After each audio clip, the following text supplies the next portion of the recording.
In announcing new sanctions Friday against North Korea, President Trump made it clear that the communist nation will pay a big price for stockpiling nuclear weapons and long-range missiles that pose a threat to the U.S. and other countries. The president spoke to the Conservative Political Action Conference about the tough new sanctions designed to make the rogue regime in Pyongyang feel even greater economic pain for its decision to become a nuclear power. Make no mistake, these sanctions will have some bite.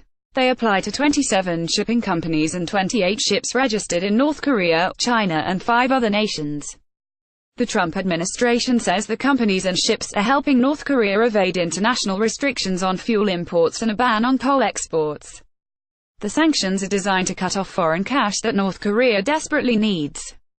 The action by the Trump administration blocks assets held by the sanctioned entities in the U.S. and bars U.S. citizens from dealing with those entities.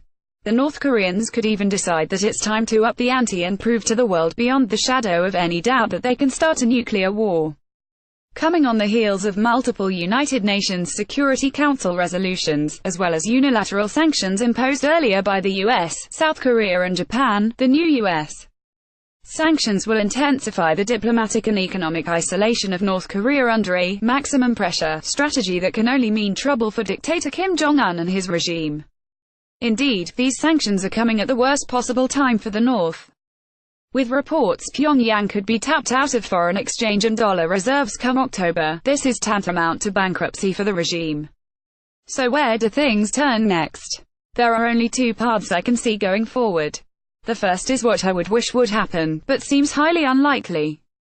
Under my hope-for scenario, North Korea comes to its senses and decides to negotiate not just with South Korea but also with the U.S. The Kim regime decides to make an effort to reach out to Ivanka Trump, who is in South Korea right now to attend the closing of the Winter Olympics. Remember, Ivanka Trump is not just the president's daughter but a trusted advisor who has the president's ear. The North would be wise to take the opportunity to approach her seriously. From such an opening, both sides could slowly work towards a framework to denuclearize the Korean peninsula. Such negotiations would be difficult and could take years. However, any effort that would result in atomic disarmament of North Korea, which may have as many as 60 nuclear bombs, would be a welcome breakthrough. This is the Trump administration's goal. But my heart and a decade plus of studying the North tell me we are closing in on a spring crisis. As I noted just this week, the Olympic pause intentions will be short-d. I believe that North Korea will demand in the coming days and weeks the complete cancellation of large U.S.-South Korean joint military exercises which have already been delayed until the end of April. My own sources in the Pentagon have suggested that as of this moment those military exercises, especially the large full-legal exercise that involves 300,000 plus South Korean soldiers, are still a go. This will enrage the North Koreans and they will respond in some fashion. And, in fact, in its propaganda outlets North Korea has already declared that the U.S.-South Korean military exercises need to be cancelled. Once the North realizes that this will not happen, it will have many options to push back. I would expect Kim to test at least one more nuclear weapon as well as send long-range missiles into the sky.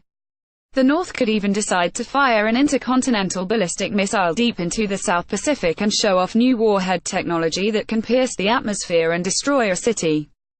This would make clear to the world that North Korea can destroy an American city and kill millions of our own people. From here it could get worse. The North Koreans could even decide that it's time to up the ante and prove to the world beyond the shadow of any doubt that they can start a nuclear war. Kim could decide on an atmospheric test of a nuclear bomb. If that were to happen, I would argue that the Trump administration might feel it had no choice but to launch what has been called a bloody nose strike on the regime. Enjoy the last few days of the Olympics and the Paralympics. After that, it seems all but certain all hell is going to break loose in Northeast Asia. Again.